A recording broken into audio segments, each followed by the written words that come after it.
Streaming UFC 4 on Twitch, URL follow Emmy on TikTok, URL FEMBOY, next, door. R1TZ.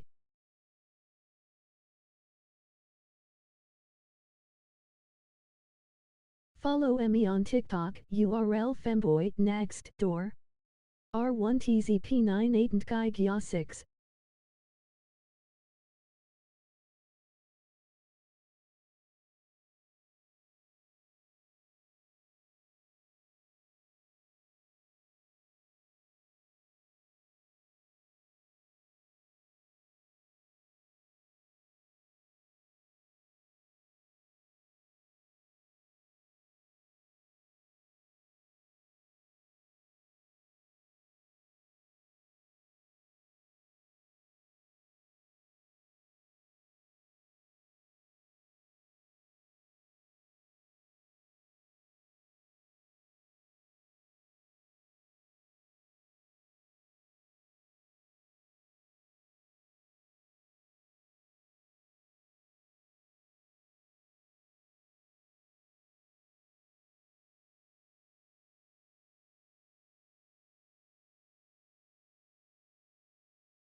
right. You have his place long? Yeah, a little while. Do well for you? Just get down to business. This is business. It's important, especially in my profession, to know as much as is necessary about my clients, like where you reside, your place. Fucking news. It's admirable. Not compromising, it's admirable. Let's get to it.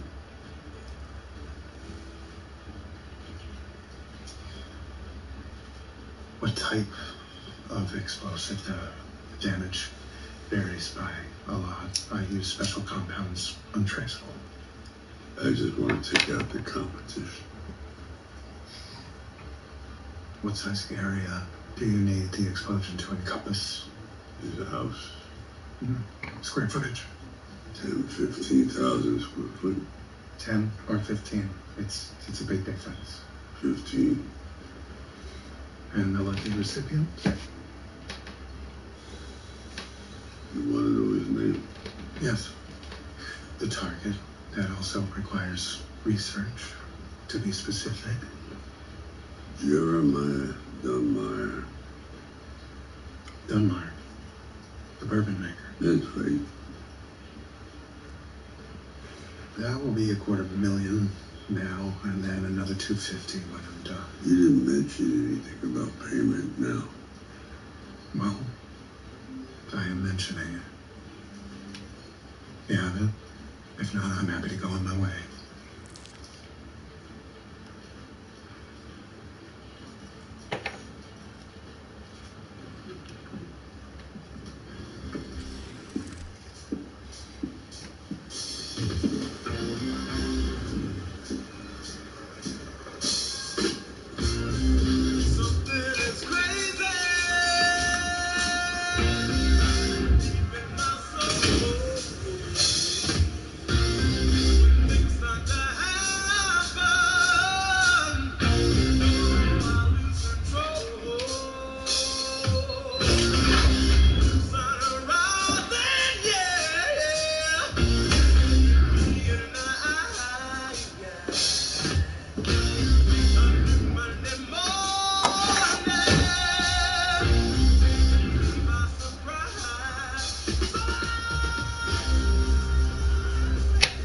Very good. John, I got an event to go to. I know. We're done. Looks just like you. For now. When you gonna be ready? What's going on, bro? Be ready when it's ready. I don't know why you deleted your comment. Why did it delete your comment? I can't see it anymore. It was there, now it's gone. Poor joke.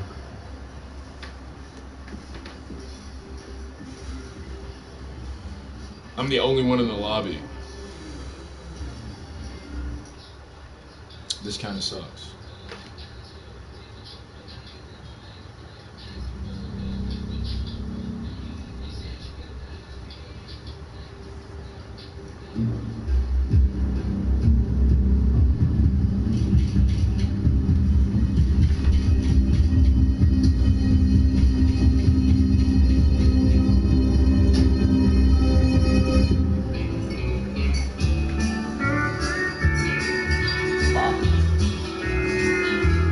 The leanest I've been in years, at least consistently. This is normally how lean I get to like compete.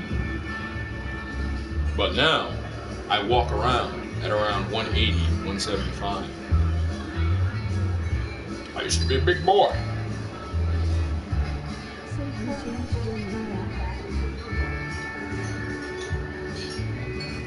Did you change your name back? No, this is my main channel, Mr. Feck. Or one of my mains. My FEMBOY next door channel still exists and is still up and running. You look like they're about to do something stupid. What's that supposed to mean? You looking to start a war? But why are they so strapped to a team? You don't think anything's possible? yeah. Yep. this is my main channel, and I will start making uploads soon. I used to make videos pretty much every other day, but honestly, I don't really have an excuse. I might as well just go back to doing it. Who cares? Very good, very good. Yeah. Yeah. But freaking, yeah, I'm gonna start doing predictions, and I'll start doing fight companions regularly for the Contender Series and for fight nights again. I do somewhat of a companion regularly, but it's not really a companion. I just play the game and have the fight on in the background, and if somebody stops by, we can chat about the fights if they want. But I'll have some more focused streams, and I'll start creating content regularly. I don't know. I don't really enjoy YouTube all the time. Sometimes I really do like making videos, and other times I just don't. It's just not it's not fun. I feel pressured and like I feel like I'm obligated to make content, and that's when it sucks. And some people it's not like that. Some people really just enjoy the process. That's how I feel about cooking. I like cooking, like all of it. Going to the store to buy the groceries and sitting there waiting for it to fucking cook. That's 30 minutes to 5 hours. All Mr. Beast ass motherfuckers. I would like to start videos because that's the whole point. Is like they're supposed to be entertaining, and I don't know. It's a bit draining being like pretending to be super macho. Not pretending, but like just playing that character. And honestly, it didn't do me any favors because after I picked up traction on YouTube, or at least a little bit, you know, people like saw me as this like my previous fan base that's now dissipated. They used to see me as like some Kimbo Slice ass guy. And then when I was like decided to be transparent and was like, oh guys, I'm like a femboy and shit, everybody like lost their marbles. And it makes sense. I wasn't like taken aback by that. It makes a lot of sense. Like I wasn't like, oh my god, like nah, I kind of expected that. But now I think I'm just gonna do my thing, and whoever wants to watch, they can. And if nobody wants to, then I'll just keep doing it. I don't know. I've never really cared about views and engagement or anything. Not that it's not even a matter of caring. I'm like too lazy to like check my analytics and stuff. I'm just not driven. Like I don't go on like YouTube I don't even have YouTube Studio, and I stream like every day. I just, you know, is what it is. Just do it. Just do it. Yeah. Yeah. I also feel like my presence is missing. There's too many normal people in the MMA space, and when I say that, like the leading, the big names are like even in the smaller scale, like the Lorenzo Predicts. You know, I consider Lorenzo and No Bromo and Giuliano and something like 10-7 MMA. They don't have like the biggest channels, but I consider them big channels because they have like a consistent, regular fan base that is focused around MMA. You know what I mean? And all of these guys, I don't know who they are in real life, but they all have this conservative, like moderate image. Like and Guru takes it to like he's the only one really. And then you have Kenny Okoye, but Kenny's still base. Like he's a black guy, and that alone makes him a little bit of an outlier. And he plays into that a little bit. But Kenny is like amongst black people, very like very he's not like, even I'm considered not super black by some black people. And I consider Kenny like really not. But even then, like he's a little wacky. He has his own little things, but he doesn't make himself vulnerable. And I think that's what made my channel a little bit different. Was there's no walls up, you know.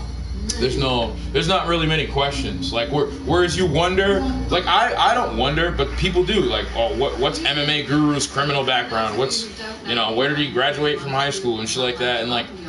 And the problem with pretending to be a certain type of person for a long period of time, and like keeping up the lies, because that's what happens when you play when you're playing a character. It's not nefarious. It's not ill. The intent isn't ill-willed, you know, but that's part of it, is you're leaving parts of your true self out to project an image. And that creates openings for people to like start digging. So I just never even do that. Not that I really give a fuck, but it's just like, I don't know. I'm just very forthcoming with everything. Why? You know? Just trying to scare me now. But I think that's what the most unique quality about my content is that it's like there's no walls, there's no barriers. You know, and I had to reel it in a little bit. Like I forgot that this was just internet shit at one point, and I was taking the things people said a little bit too seriously. And then one day it clicked, it hit me, and I was like, oh fuck. No, a lot of people really genuinely don't like me because I'm just like strange. And like they don't really know how to. It's not like a thing. They don't even not like me because like they don't know me. Like so I stopped. That's why I don't take anything personal anymore. And I kind of just like whatever. And I guess the times where I do get passionate now, it's when it's people that are like so disillusioned, like Brendan Kaplan, who like he genuinely believes the things he thinks. You know, I know that a lot of people who call me a retard or call me a weakling on the internet are just like projecting. Cheers. And I know Brendan is projecting as well, but when he says hurtful things to me, and like he calls me like a bum or a degenerate and stuff like that, I know he's actually serious. Like he genuinely thinks I'm a degenerate, and that's solely based off the limited information that he has about me and his skewed, tunnel-visioned perspective of the world. And that does piss me off because he's not an idiot, you know. But a lot of, you know, and they don't really know shit. So I don't really pay them any mind. I guess if I give a fuck about what you're saying, that's an acknowledgement that I think you're intelligent enough to be conscious. I don't think you're just some dumbass who's just saying whatever, you know?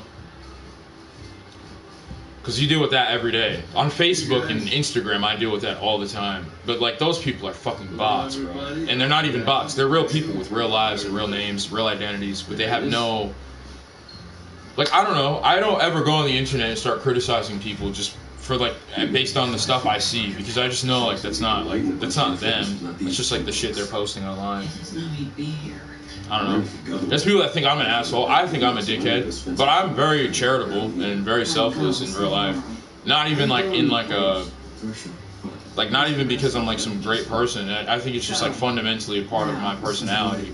To like, I feel guilty when I'm eating food around people that don't have food, or I'm going to the store and there's homeless people outside.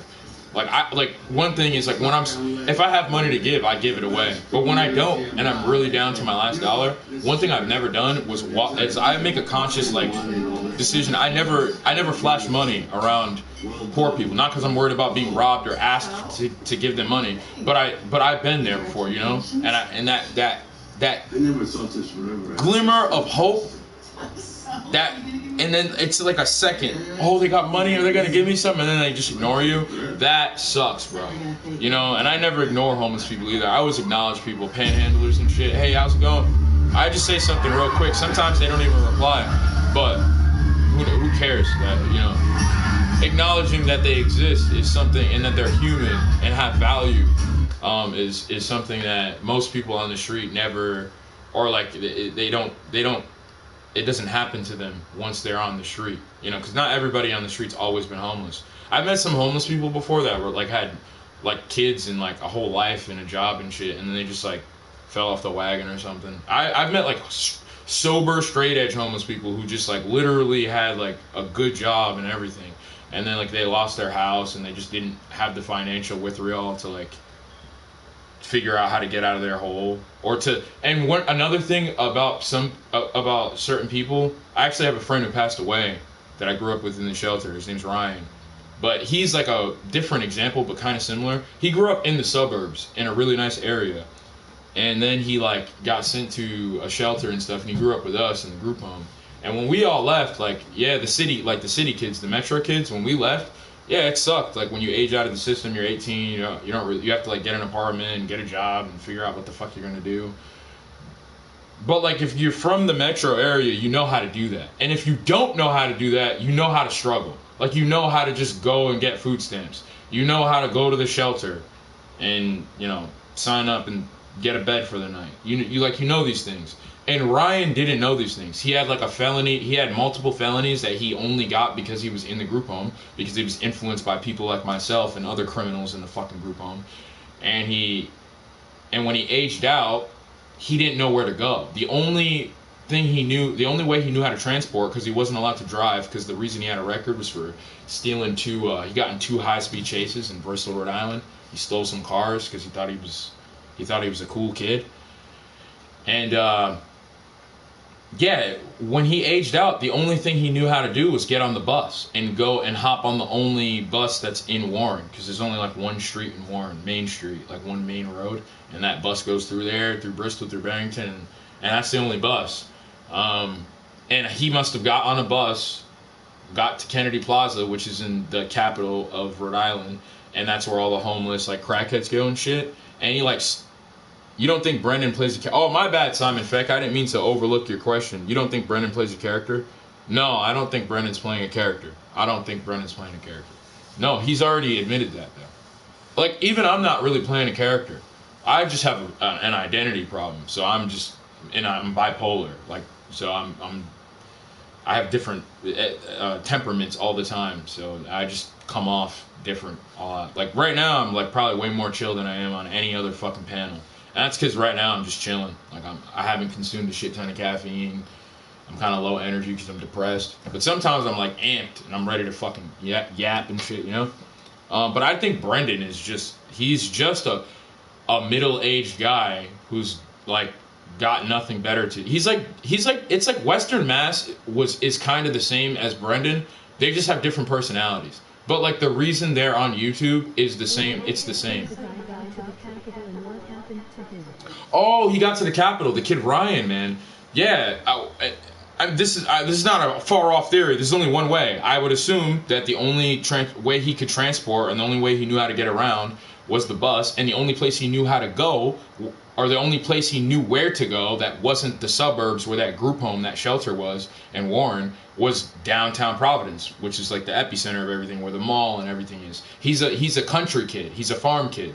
So he probably got to KP, and we don't know. Like, I'm living my life at the time. I'm 18. I'm working. I had 2 jobs. I'm getting my apartment. I'm living on Huron Street, renting my rooms out. Everybody else is figuring their shit out. Some people are struggling, but this kid, he hit Kennedy Plaza, and he did what every impressionable, unknowing young person who doesn't know shit about the hood does. And probably, you know how they say don't accept a favor when you go to jail?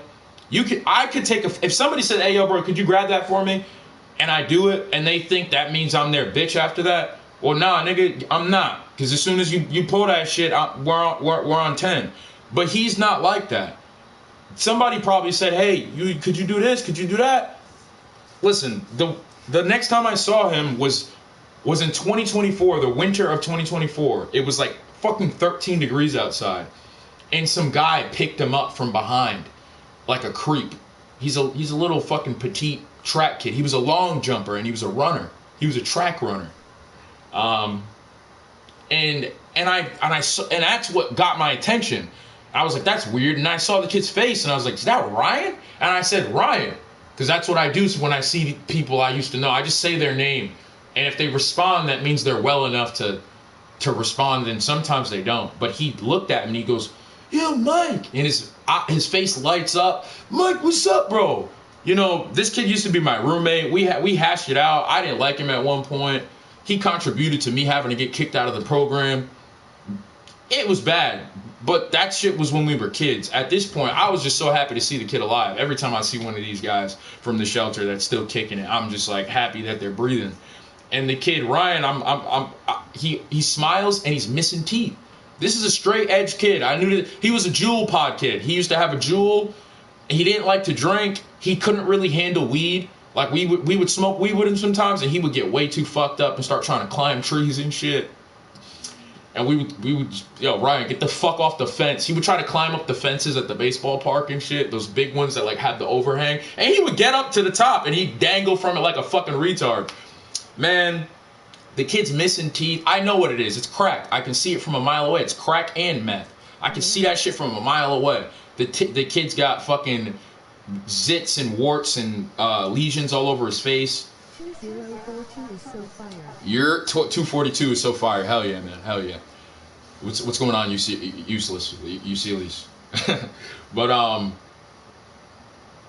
yeah, you know what he told me? He said I was like, what's going on? What you doing out here? He was like, oh, I'm waiting for some work. Somebody owes me for some work. And if you know what that means that he did some shit. That means he sucked some dick or got fucked by somebody, and that person said they were gonna hook him up later. And I'm already knowing. And he gave me that look, and I was like, and I didn't say nothing, and I was just like, all right. Like, that's not, unfortunately, that's not something I'm unfamiliar with. I know to other people, like, that's what happens to young men and women from the system who age out and are cast out on the street. They become prostitutes, they get exploited. So I wasn't shocked to hear that in the sense that, but it really made me sad. Useless always following me around. You know, I wasn't shocked to hear that shit, you know what I mean? But what fucked me up was how okay and content he was. The Ryan that I knew, the Ryan Nieves I remember, was this pussy ass kid. When he got locked up the first time and he went to training school, he called the group home crying, begging for them to bail him out, to bring him home. And they did, because he was so like unexposed and he was so like innocent. And this kid was now like sucking dick for crack. And he was just, and when I asked him, I was like, are you good? He was like, yeah, I'm fine. He was content. Like, this kid was not, within 3 years of being on his own, 3-4 years or whatever, he had went from that kid to somebody who had just completely embraced just the street, low poverty life. And you can look him up on if you want to, you can look up R.I. Childs, Providence, Rhode Island, and you look up Ryan Nieves. And if you scroll, if you can't find you'll see the name under the video. But they used to do this thing called R.I. Childs, and I was on it too. You can find me up there somewhere if you look deep enough. But when you don't have parents, they have you sit down with Patrice Wood, this reporter for the news, and then she asks you some questions and you talk about your life a little bit. And if there's a family out there that sees it during the news, it's like a 5-minute segment that they do like every other week or every couple weeks. If somebody sees it and wants to adopt you, they can. Obviously, me and Ryan didn't get it fucking adopted, so it's just a humiliation ritual, really. But mine was all about like myself and what I gave a fuck about and all that crap and what inspired me to keep going and all that crap. It was kind of embarrassing in hindsight. But I found Ryan's, and I never saw it until I was an adult, till like last year, after he passed. And his is just him he just said he wanted to see his mom. He just wanted to see his mom again, and he couldn't wait until he was 18 so he could go live with his mom. And the truth is, bro, we used to pick on him because he used to say that shit in the group home all the time. He used to talk about his mom and how he's going to go live with his family. And we would be like, bro, what the fuck do you think we're doing here, bro? We don't have no moms, nigga. Like, we're like, we would joke about it, but it did bother us a little bit that this nigga still had hope. They break you in that, and that environment breaks you, and you lose any sort of hope that you'll ever be loved, bro. And this stupid fucking farm kid thinks that one day he's gonna become an adult and they're gonna magically want him again. And we used to pick on him for it. But in the video, that's what he said. He said, you know, I just want to see my family and see my siblings and this and that. And then he said, I just want to be loved. I just want to belong somewhere. I just want people to love me. And I didn't say nothing like that in mine. But that shit broke my heart, bro, because he was really a sweet kid. And when I saw him that day, I offered him some money, and he was like, I offered him like $30. He was like, nah, I don't need that much. And when homeless people tell you they don't want that much money, it's for a reason. Obviously, he needs the money. But if he's saying he doesn't want all the money I'm going to give him, it's for a reason. So I said, all right, well, here's like 10, 15. And he was like, all right, that's fine. And I was like, cool. So I gave him a 10 and a 5. I don't give a shit what he's going to do with it. Go do whatever the fuck you need to do, bro. You know? But then I didn't want to lose touch with him. And I asked him if he had a phone. He was like, nah, I don't have a phone. So I ran over to the 7-Eleven next to Kennedy Plaza, and I asked the Habibi for a pen and a paper, and I wrote down my number, and I told him, listen, bro, you call me if you need help. If you need anything, you call me. I'm not really in a position to help you right now. I'm broke myself. I got my fucking 1-bedroom apartment. This bum fucking Newport sleeping on my couch. Newport Cold, my boy. fucking shit. So I was like, listen, if you need food, you need a shower, you want to come eat, bro, smoke some weed or some shit, I got you, bro. And one day he called me, and this girl Destiny was at my crib, and I was like, called me when I was like in bed with her, and he was like, and I was like, damn, bro, I felt so bad because I told him I could help him if he called me, and I, like, what am I supposed to tell this bitch? Like, oh, my fucking homeless crackhead friend is about to come over, and like, nah, bro, that's like not the vibes. And I really put the pussy over a promise, man. And that was the last time I ever heard from him. He was like, I was like, yo, you know, could you come by like tomorrow or later tonight? And he was like, nah, man, it's all good, man. I'll call you, bro. And then he hung up, and that was the last I ever heard from him. He ended up freezing outside that fucking winter. Yeah. And the saddest thing is, like, I'm still in touch with our providers from like Adoption Rhode Island and Foster Forward. I'm still cool with them. I still talk to them every now and then. And I asked them recently, you guys hear about Ryan? And they had no clue. These are like people that like used to get paid to, like, you know, be our caseworkers and managers and help us transport to go get our IDs and go to therapy and all that stuff, and, you know, keep us up on our schedules and stuff. And it sucks because when I was one of those people when I was younger, I would tell them, I'm like, bro, I know you niggas don't give a fuck about us. Like, get the fuck out of here. And that's not really true. Some of them really do genuinely care, but for the most part, what they tell you is like, oh, well, don't worry. When you're 18, we'll still be here. When you're an adult, we'll still be here. We're never going to go anywhere. And if you're smart, you know that's a lie. Like, you just know that's not true. Like, you're not doing this for free. You get paid. And once I'm off your caseload, like, you have to worry about the people that you're obligated to. And due to HIPAA agreements and HIPAA laws, unless you're enrolled in like a after program, it's kind of illegal for them to assist you. And you know, so it was sad. But like, a lot of people don't know he's dead. A lot of people don't know he died. You know, and it's not just him. He's just one example, I guess. But I think Brendan, like, when Brendan says like he struggled and he talks about like how he I'm like, bro, you don't really know, bro. Like, you'd be just like that kid Ryan, bro. You'd be just like him. That's how I see Brendan. You know, I see him like Ryan. Like, he's sheltered himself from so many things so that he could, and he's barely managing. Like, the guy he's privileged and he's sheltered. And he avoids conflict and confrontation in real life at all costs, unless it's with the YouTuber Giuliano Argenti. And he thinks he's prepared for anything, but the truth is, none of us are prepared for anything. I wish out of his depth he was. He thinks because he's older than me, and you know, he went to college for longer and finished or whatever, that he has a grasp of reality. But Plaza or any metro area without assistance or without a support system or without loved ones would give him a real dose, you know? He'd learn a lot. I mean, shit, I don't talk about my personal stuff on panels anymore because people just exploit me for it, but there's a reason you guys don't see me often. Like, now I've got it secure, like, money's coming in and I'm paying to stay here. But when I was staying here for free, I was constantly getting kicked out, and I couldn't be here. You know what I mean? And that's the thing. Like, technically, I was homeless. And technically, I'm enrolled in a program right now to get housing. So I can, like, not because I need somewhere to go immediately now that I'm paying to stay here, but honestly, I need to stop being a burden on my fucking roommate and go figure my shit out. And if you don't know, Rhode Island doesn't have renters laws. It's one of the only states in the states in the country that doesn't have renting regulations. So the landlords can charge you whatever the fuck they want.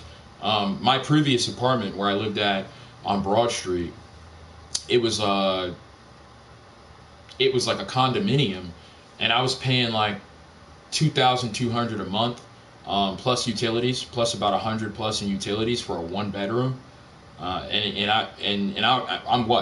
was 22 at the time, 23.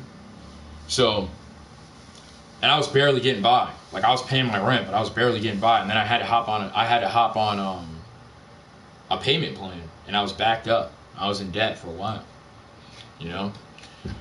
So, and that's just life. That's life when you live on the East Coast, in the Commonwealth, Massachusetts, New Jersey, New York, Rhode Island.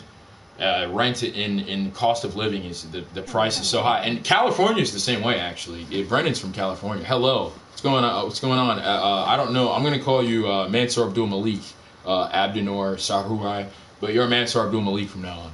But Brendan's from a high tax bracket area as well.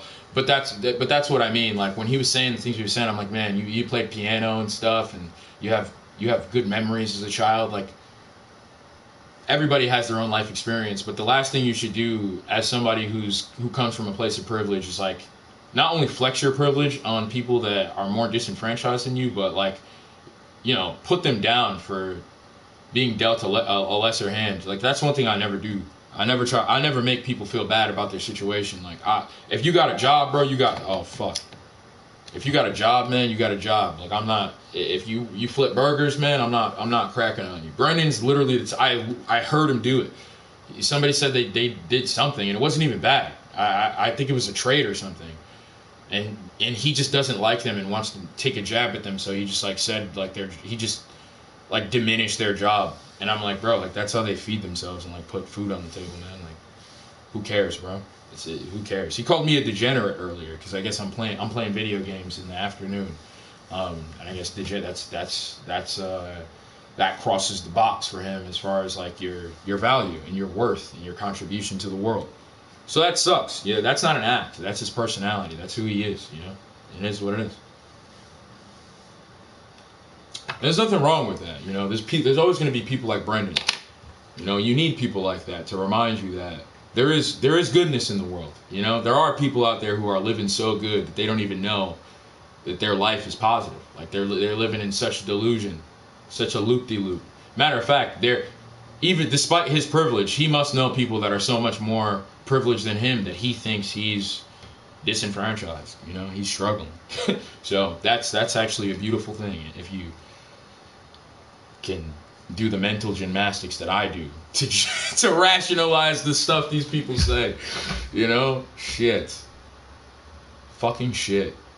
Pick a side, PTSD. Are you a femboy or a fighter? Bro, I don't think either is a thing. I think a fighter and a femboy are just words and labels we use to categorize people that portray, exhibit, or act on certain things, you know? And like,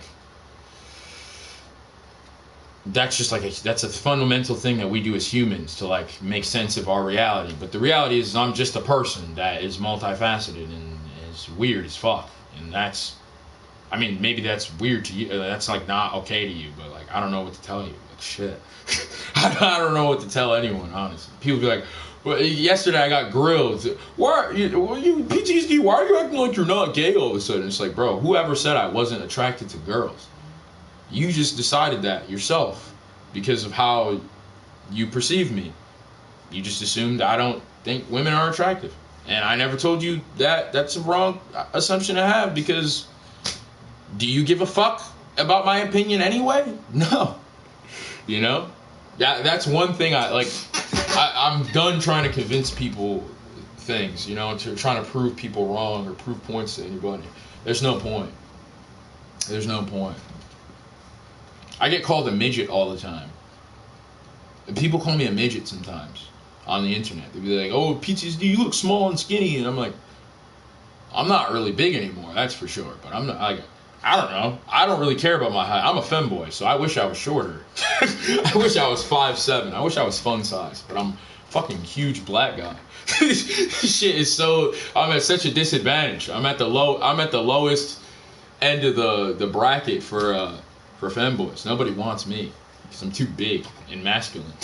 And then people online be like trying to like emasculate me, and I'm like, dude, I don't even like. You're going it the wrong way. You should be saying I'm too manly. That'll actually hurt my feelings. Maybe not if I know what's coming. But that would bother me a little bit. Because the lengths that I go to achieve this level of femininity, this non-existent femininity, you can't even tell. Like, you know what I mean? If I stood up, you'd be able to see. I won't stand up.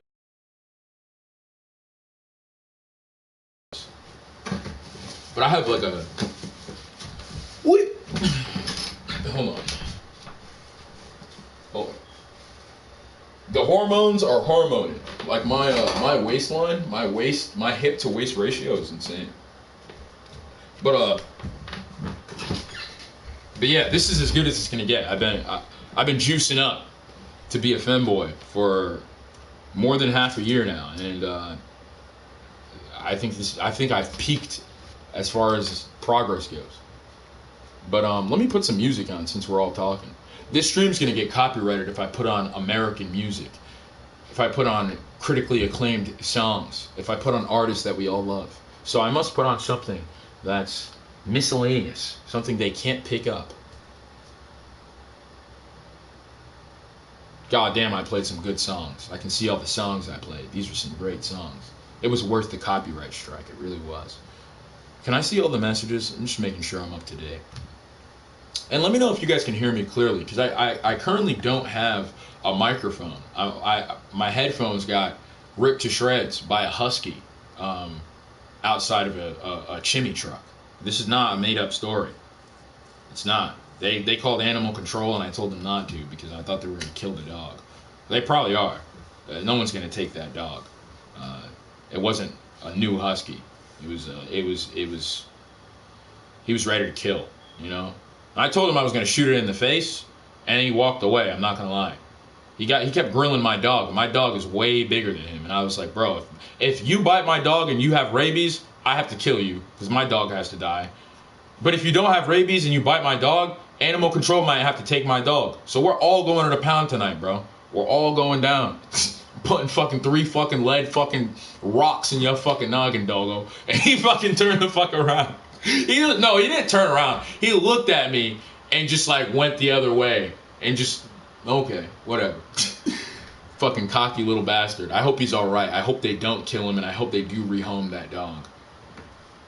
But yeah, my headphones got ripped to shreds by a husky, so now I'm using the microphone from my camera, and I'm not sure what the quality is, because I don't listen to my own streams. Even though I probably could do that. Probably should have done that. What am I going to play? Everything I played was just a hit. It was so good. I might as well just bomb this stream again. I'm going to try to play online. The lobbies on 242 are so shit. And I'm playing on and I have cross playoffs, so that's another reason why I'm not getting into lobbies. But I'm not playing against PC players. Sorry. I'm on old gen. I'm on PS4. PC players are like 10 steps ahead every time. I'm not bad, but I'm not good. I'm not good enough to play against them. That's for sure. Actually, I am good enough to play against them. I played against them for a long time, and I'm over it. I'm over the Asian niggas. It's not even Asian niggas. Now it's like 6-year-olds with fucking Alienware fucking PCs and shit. Just get the fuck out of here. We're not doing that. You know what? It's been a while. Molchat Doma. Or do we play Ploho? Let's listen to some Slavic doomer music. This is not it, though. That's not what I was fucking talking about, dickhead. But yeah, any more questions? Feel free to ask whatever you'd like, guys. I'll let you know if the questions are too overbearing. Let me go get my other joint real quick.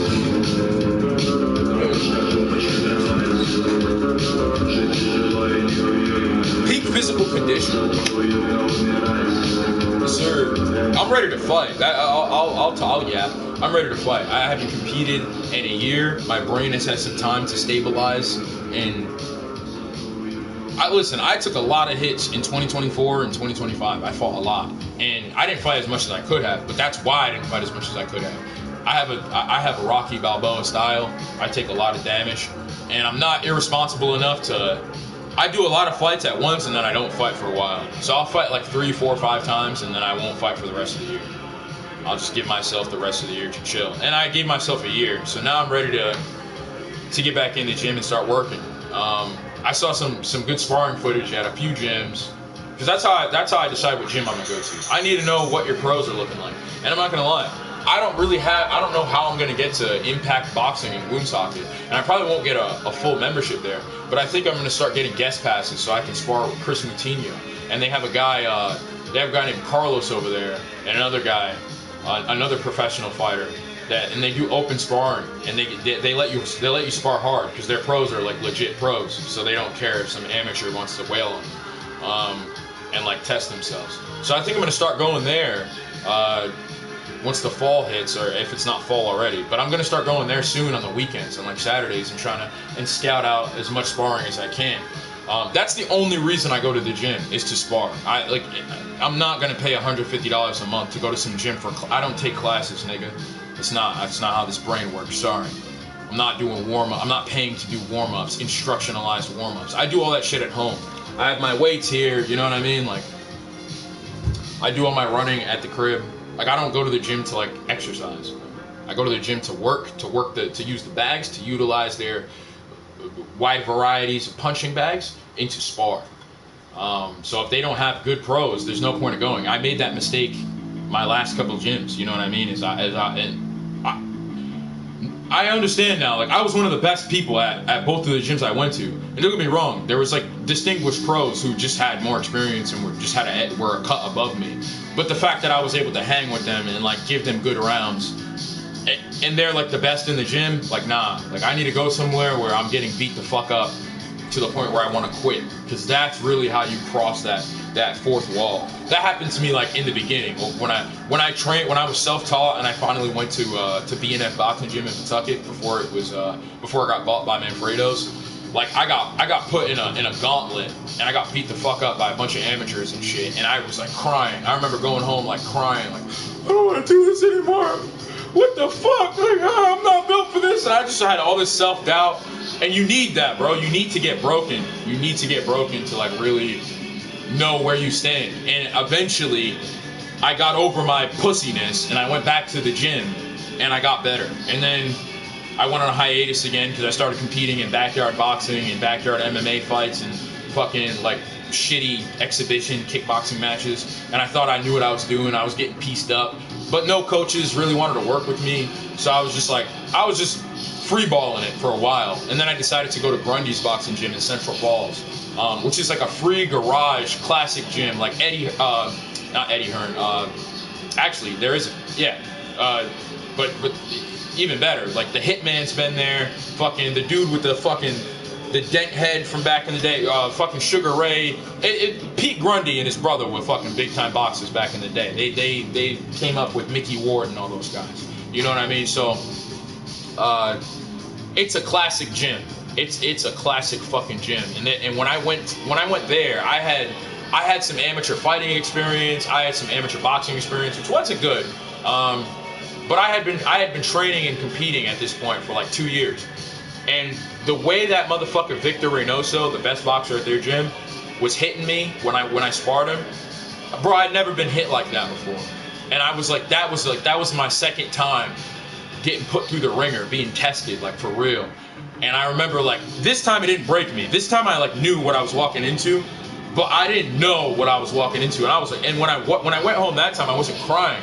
But I remember going, like, sitting there thinking in the car. My girlfriend at the time, Sarah, was driving me back to my apartment. And I was just thinking, like, man, am I going to be able to, can I do what he's doing to me? Am I going to be able to get, how is he doing that to me? How is he hitting me so hard I can't see? How is he hitting me so hard that, like, my vision's getting blurry? Am I going to be able to do that? Like, what do you have to do to, like, what work do you have to put into accomplish this pedigree, to reach this level? That's what I was contemplating. And I was not asking myself if I was going to go back, but if it was worth going back. Do I have what it takes to put in the work to get to that level? Well, within 9 months, I was walking this nigga down and putting him up against the ropes and rocking his shit. And that's when I realized, like, oh, fuck. There's guys that make this guy feel like shit. Like, you know what's crazy is the guy Victor Reynoso. The video that I have of me sparring Victor, that's on YouTube. It may not be on this channel, PTSD MMA, but it might. And I can post it if you guys want. The video that I have sparring him was a week after I got knocked out by a heavyweight.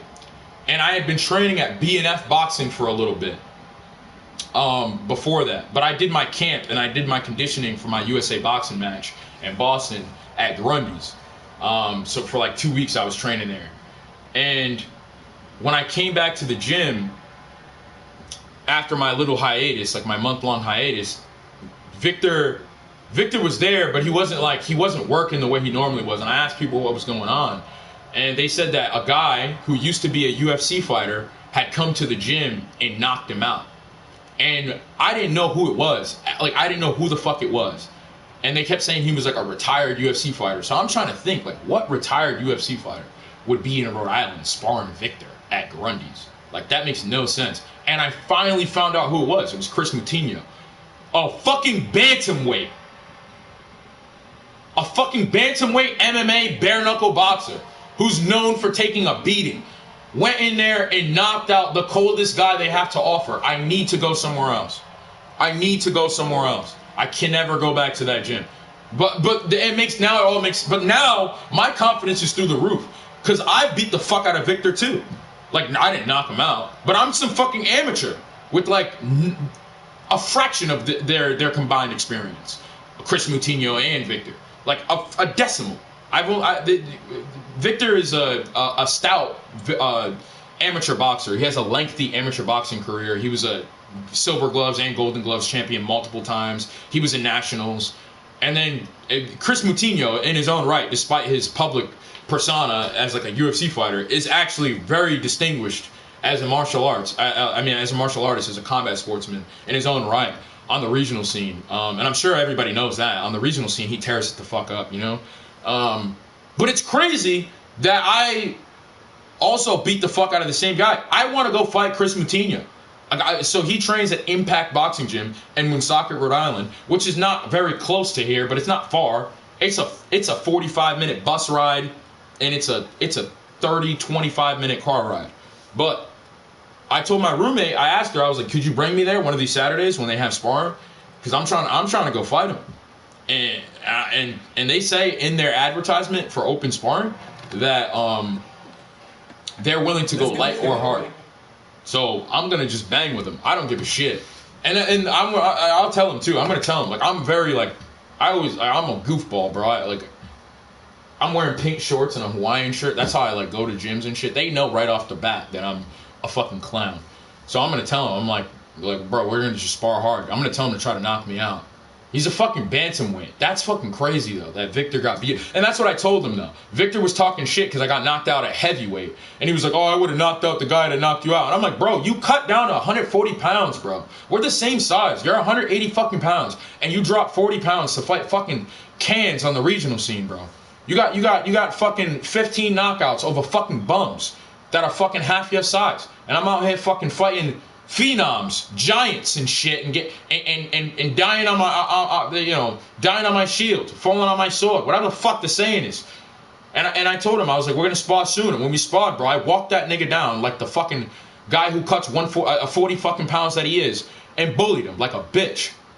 And ever since that day, we haven't been cool. And he gave me the cold shoulder, so I actually officially called Victor Reynoso out to a fight. This is on the internet. Like, I post this shit on Facebook all the fucking time. But when Victor's ready to give me, I told him, I want you to be my first fight. I'll absolutely cut down 155, 150 pounds and beat the shit out of him over 12 rounds.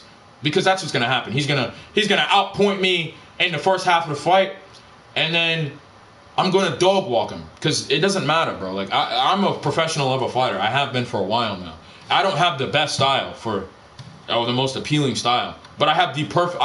You know what I'm good at? I'm good at fighting when I'm tired, and I'm good at taking damage. I don't know if you guys watch Be a Wolf MMA. I don't, but I do subscribe to him because I subscribe to a shit ton of just smaller creators just to give them a sub. But I saw some reel recently where he was talking about like Justin Gaethje and that archetype of fighter, the Diego Lopez kind of guys, the guys that can just like the strange.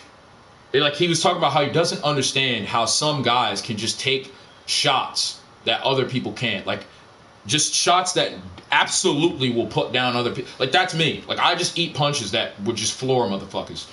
And I'm not the type of guy, like, I don't know, I'm not the fastest counterer. I don't have high output. But once you slow down and I see you take a step back and you start breathing, you start timing, you start going for body shots and shit to break my guard, that's when I know that, like, you're fatigued. That's when I know, like, you're not able to do what you were doing in the first round anymore. And as soon as I see that, I'm a dog. I smell blood. Like, now and you can see it in my fights. Like, in the beginning, I always start like slow with my hands up, and by the third round, I'm in there just hands down, just throwing fucking overhands.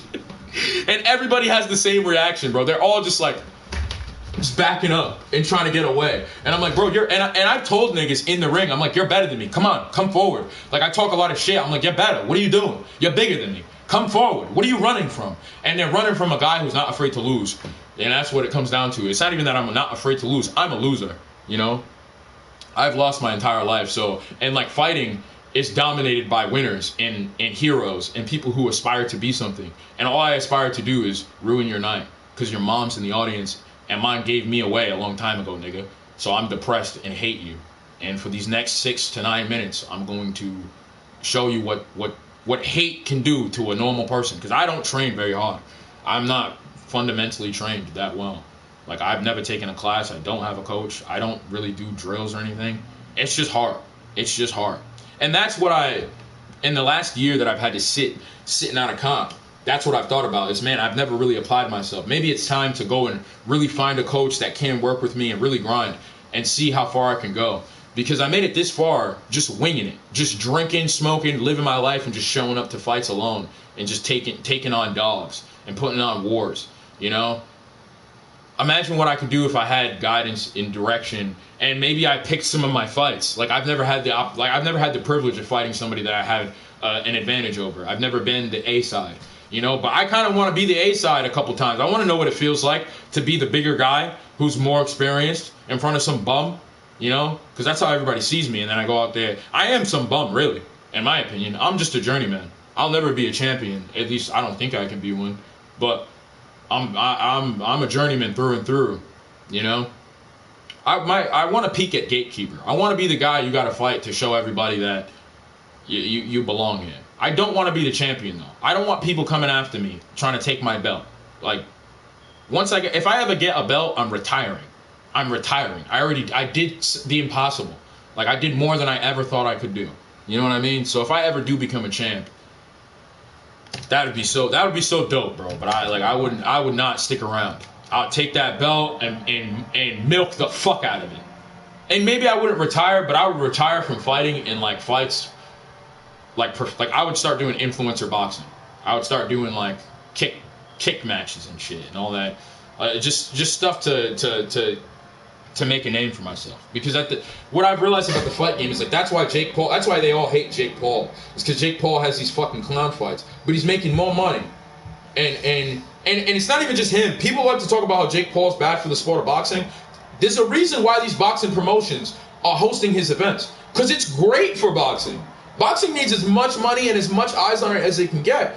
And at this point, they're so dry and in such a deficit compared to their prime, compared to the height of boxing, right? The pinnacle of the sport, that they will absolutely endorse a motherfucker like Jake Paul to put on his clown shows.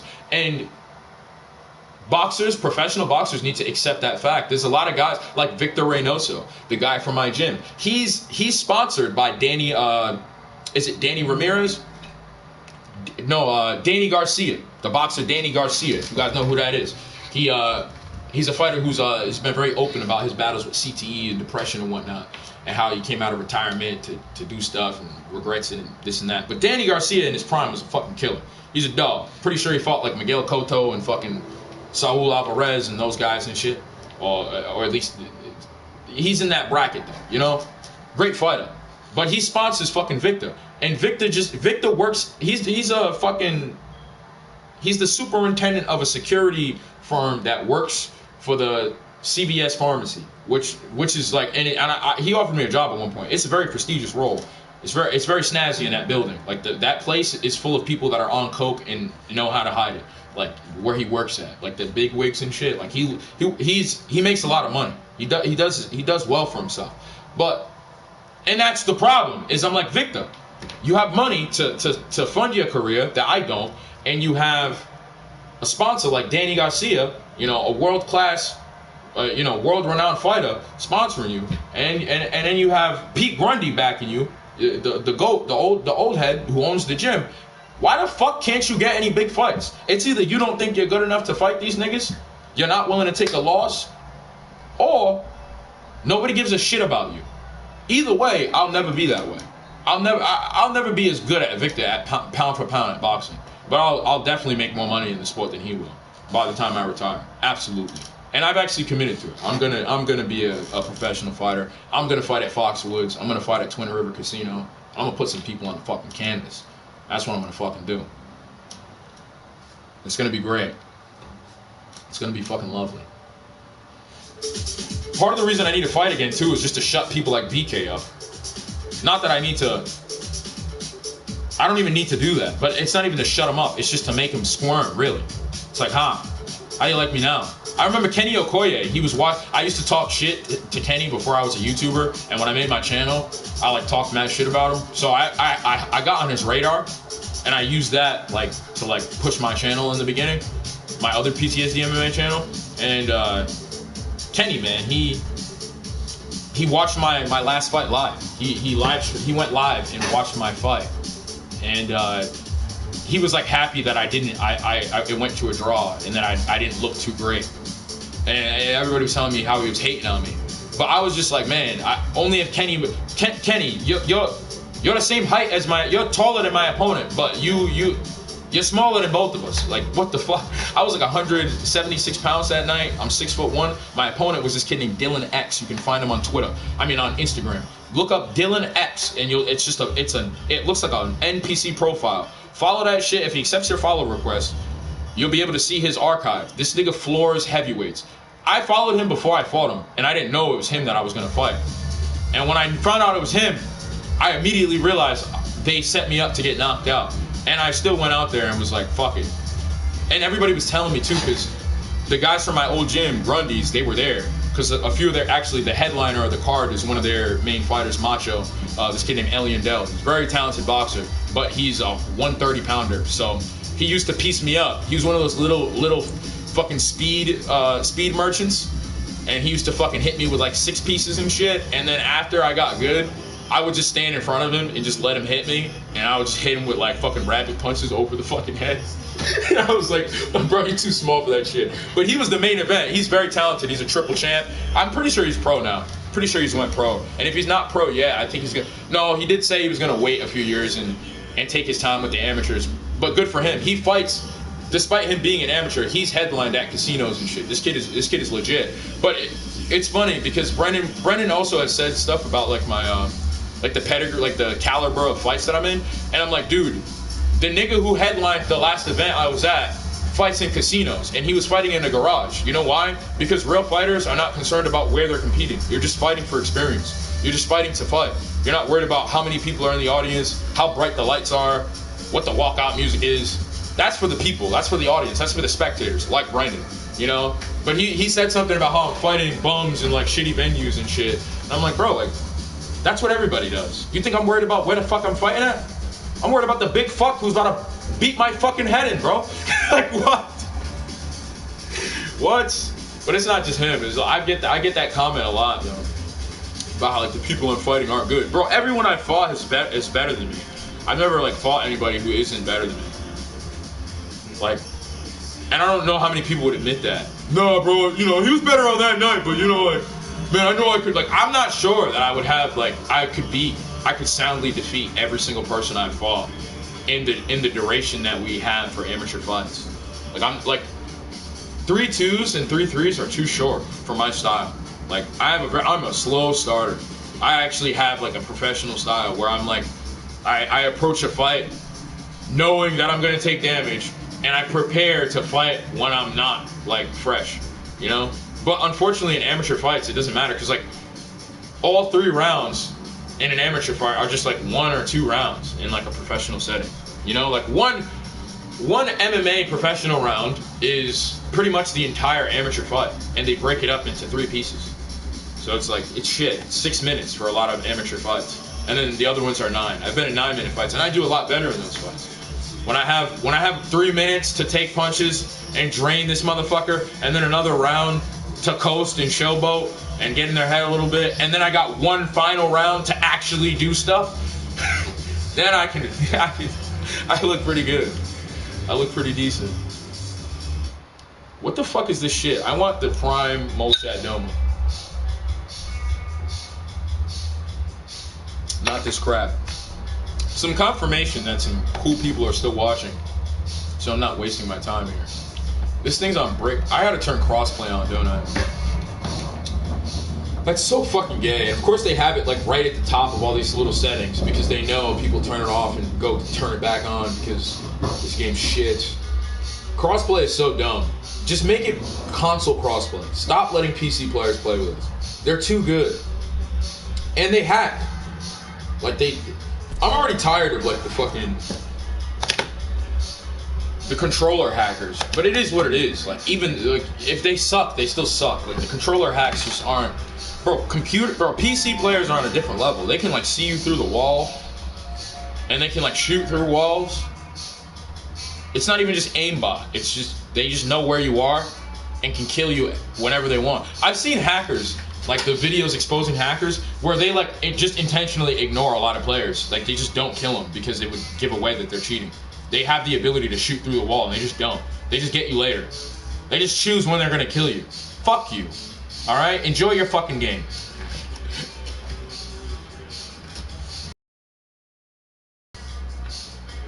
Can I go back to watching the show I was watching, or are you guys left? You guys gone now? I was watching Tulsa King. Why are they so strapped to a team? You don't think anything's possible? Anything is possible, baby. Let's just say I protect them out of this one. Yeah, I've watched how you protect your investments. Is that right? Yeah, get a drink.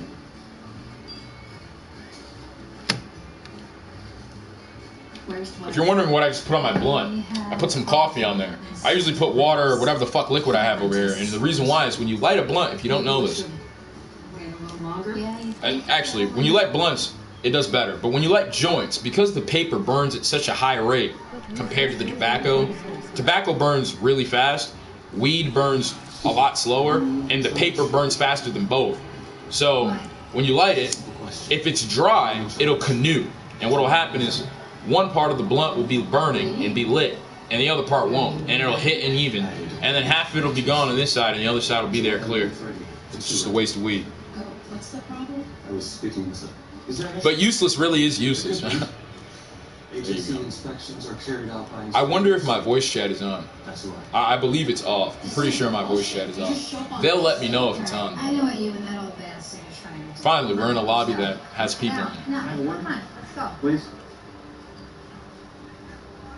I mean, useless, man. If you're here, man, if you want to say hello, man, tell us about talk about your problems, man. Talk about you have a gooning problem, man. You have a porn addiction, man. I'm already knowing. I can tell through the screen. I've never even spoke to you. He has extensive power to come in here, search the place, take samples of anything he wants, and shut us down in a second. Fucking A. Look at the fuck. I'm fucking jacked right now. Fucking ripped. Start Bill, please. Ah. What's going on there? Who's that guy? You know? So you're gonna shut us down? Why? Fucking done by him, I'm sure. Does White know about this? He's not here. Fuck. Get rid of him. Get rid of him. How the fuck does that work? Happens to useless nylons. Gets the runs. Is useless? Yeah. Useless is falling down the rabbit hole. Yeah. I'm gonna warn you now, useless. Don't become a femboy. That's the pipeline. That's the pipeline. That's what happens. Susan? Yeah? Cal? You know what I mean? Susan, pleasure to meet you. Clint, real pleasure to meet you. Exactly. Thank you very much. Now it's time to play some copyrighted music because I'm tired of this shit. Seismic activity in British Columbia has damaged a Canadian U.S. research facility. When I die, bitch, I want to go to hell. Interior, damaging the surrounding area. 5 minutes. The Russians wrongly allege that this has revealed a military weapon. They're deploying I'm forces on the still Canadian soil to standing. secure it. Not on my watch. I hope you guys don't mind how loud this music is. I'll move it though.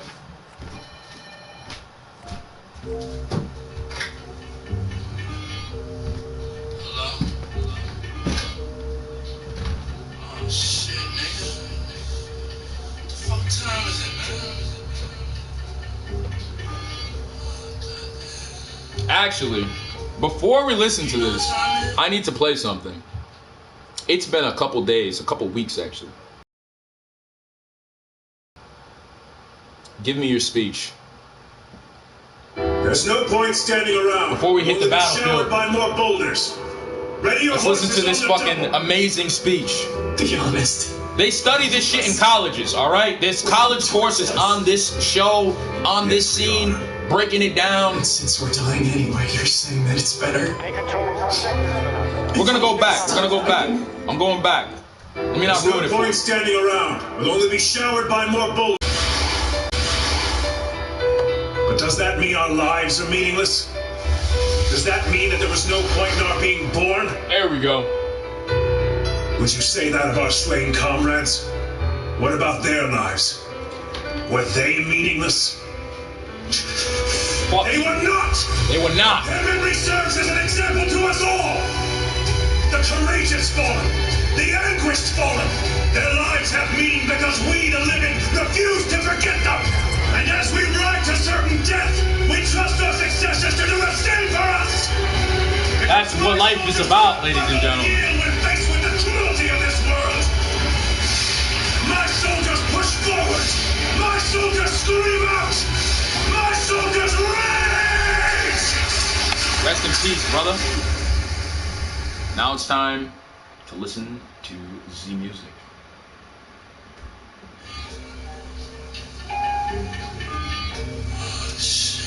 What's going on? You alright? Nigga, what the fuck is wrong with you? When I die, fuck it, I wanna go to hell. Cause I'm a piece of shit, it ain't hard to fucking tell. It don't make sense going to heaven with the goody goodies dressed in white. I like black Timbs and black hoodies. I'd probably have me on some real strict shit. No sleeping all day, no getting my dick licked. Hanging with the goody goodies, lounging in paradise. Fuck that shit. I wanna throw guns and shoot dice. All my life I've been considered as the worst. Lying to my mother, even stealing out a purse. Crime after crime, from drugs to extortion. I know my mother wish she got a fucking abortion. She don't even love me like she did when I was younger. Sucking on her chest just to stop my fucking hunger. I wonder if I died, would tears come to her eyes? Forgive me for my disrespect, forgive me for my lies. My baby mother's 8 months, her little sister's 2. Who's to blame for both of them? I swear to God, I wanna just slip my wrist in this bullshit. Throw the magnum till my head written bullshit. Squeeze until the bends, until the red.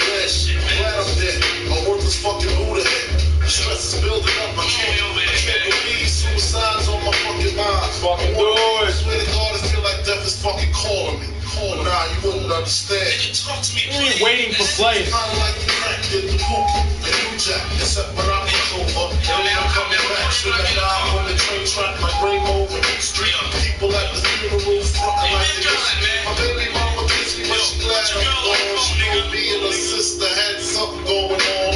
I reached my feet, I can't speak. Call my nigga cheap, tell him that my will is weak.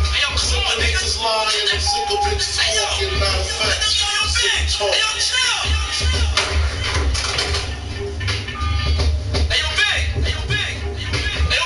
When I die, bitch, I wanna go to hell.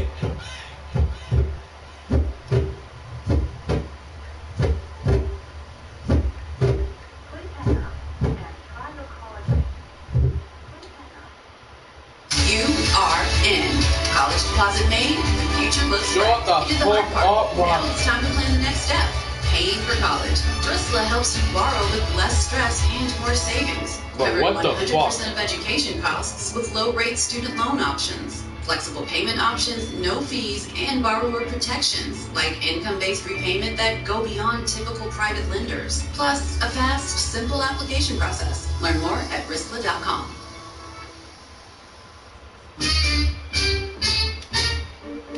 As we enter, come never take it on the diggers. Hey, can't you see? Two sides to a coin. And one must choose which side they join, you know? Brother man. Yeah. And meanwhile, one man is another man poison.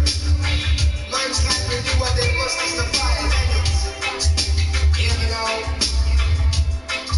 In a gunman world, any night in black, he night work. Morals like at the 2 o'clock school. The magazine at the 2 o'clock school. And he's watching as the days go by. And he's counting as his peers are die. Sleeping with the rifle across his face. And so he never gets a good night's rest. And then he's cranky in the morning times. And and more victims have to lose their lives. The community at this stand word, wishing that I wasn't in a gunman world.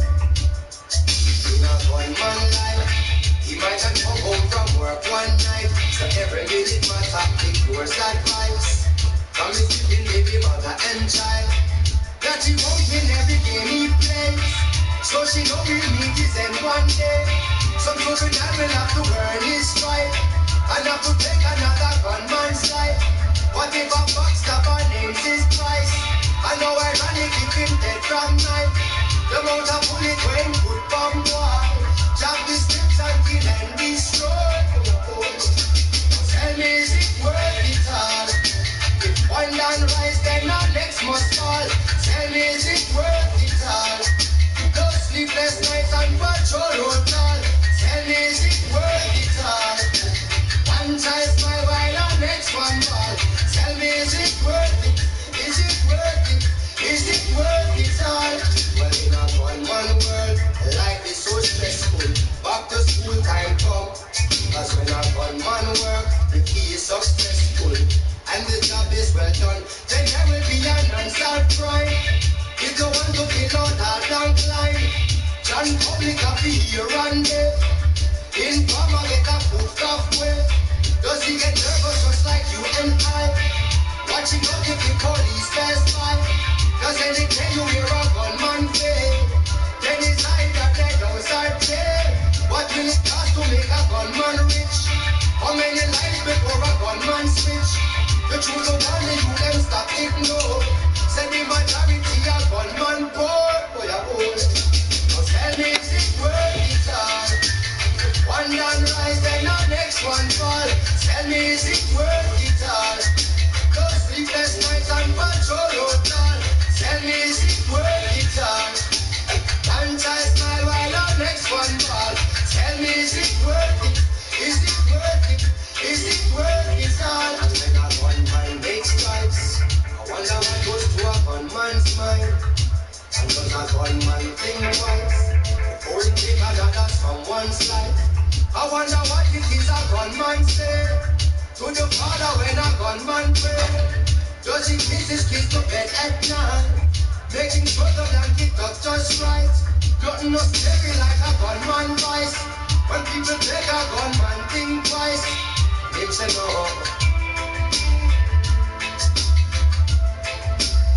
What could a scary like a gunman vice? When people take a gunman think twice, him say no.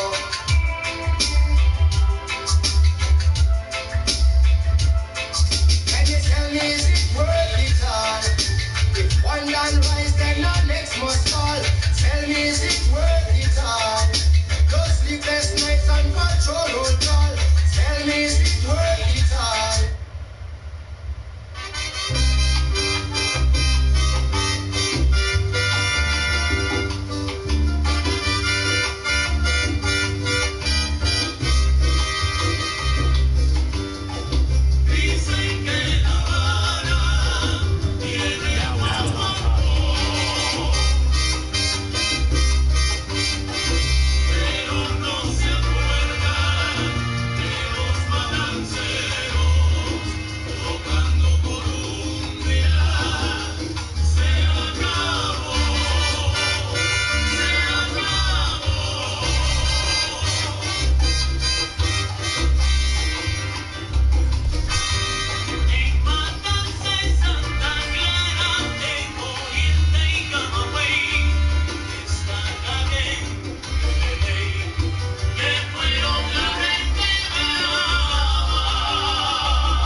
Come on, bro.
Fucking Christ! Got fucking dipshit all the way over to fucking there. That's what I should be doing. Sorry, guys. Somebody gonna come help me?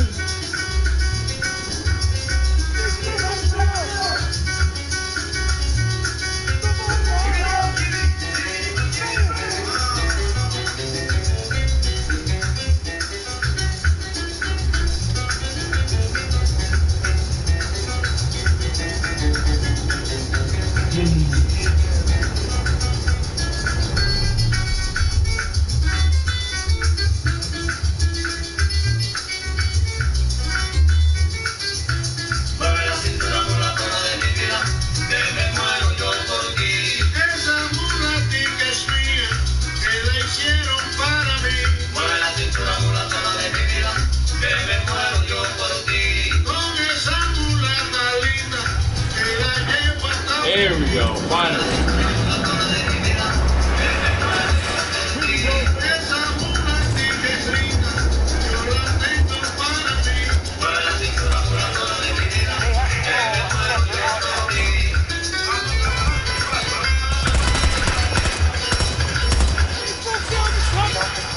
Who took down the fucking cover?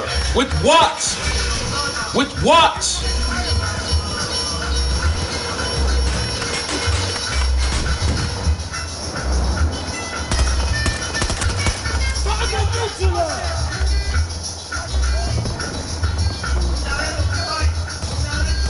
How the fuck did he shoot that shit down?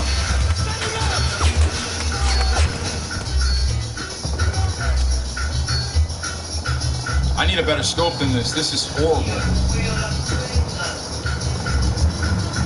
Why is my teammate leaving this nice spot? This is a great spot. Oh my, suck my dick!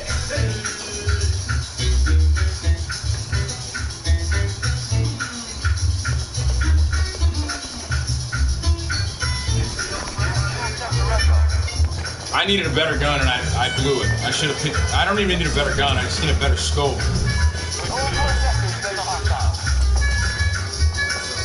Oh, you're gonna get me killed, bro.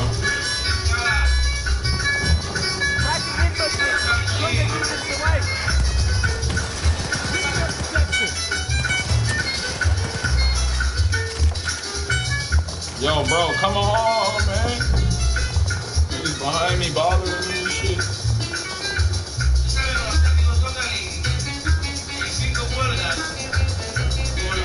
Oh, there you are. Oh my, who are you? I'm reporting you.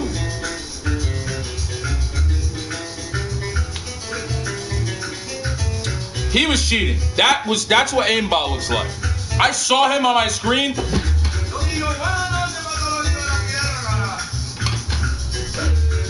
Heck, that's what happened.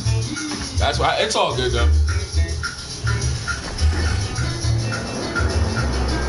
I don't see enough vehicles on the ground right now. So.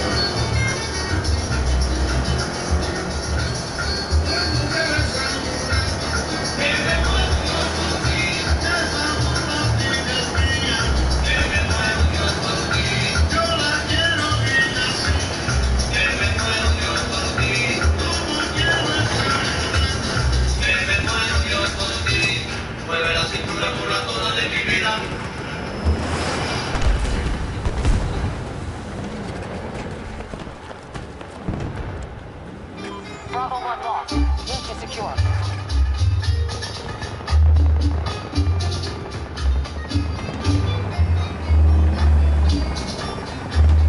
Fuck. Got sector Bravo.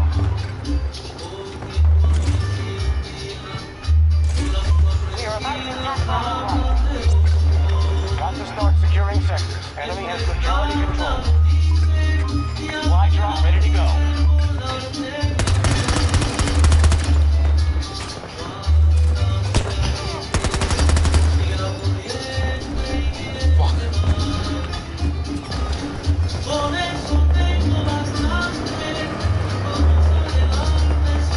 Sorry, boys.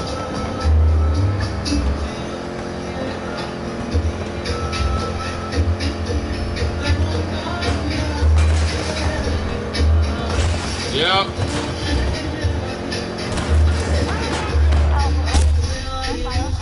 What the f? How did he? One shot through a fucking car?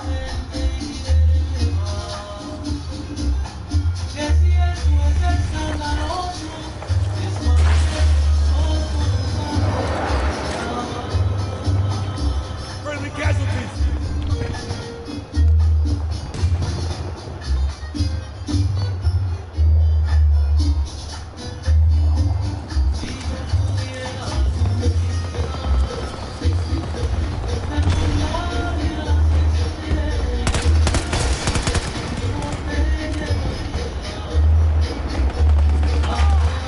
Friendly on the ground.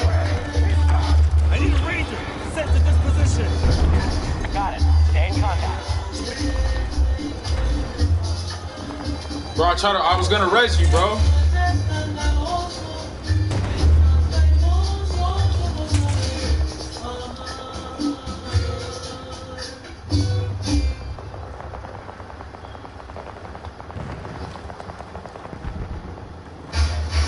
At the Magic Sportsbook, we're talking real fan cash on every bet. Spend it on jerseys, tickets, cars, and more. Rewards hit different here. Plus, new customers can bet and get up to $1,000 in fan cash. Fanatics, the only sportsbook to reward every bet. Must be 21 plus. Any problem, call 1-800-GAMBLER or 1-800-96. Call 888-789-7777. Connect, call 800-327. Oh, fucking friendly fire.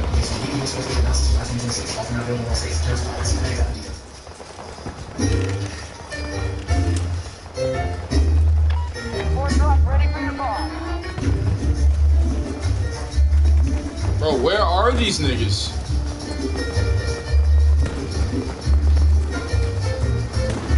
We are about to attack Alpha 1.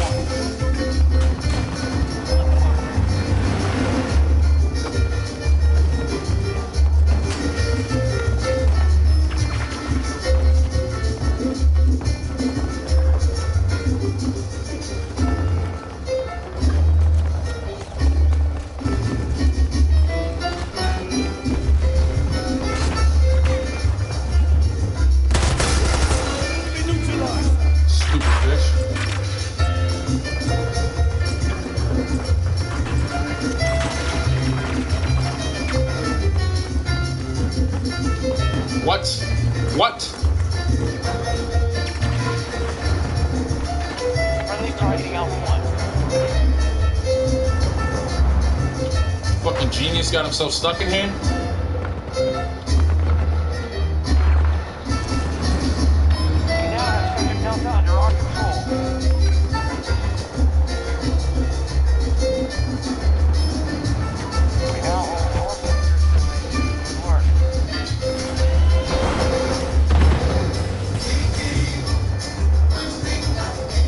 What the fuck?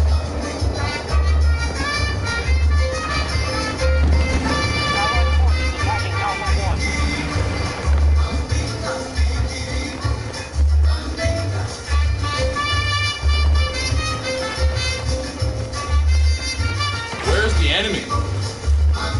I hate this shit. I want to kill something.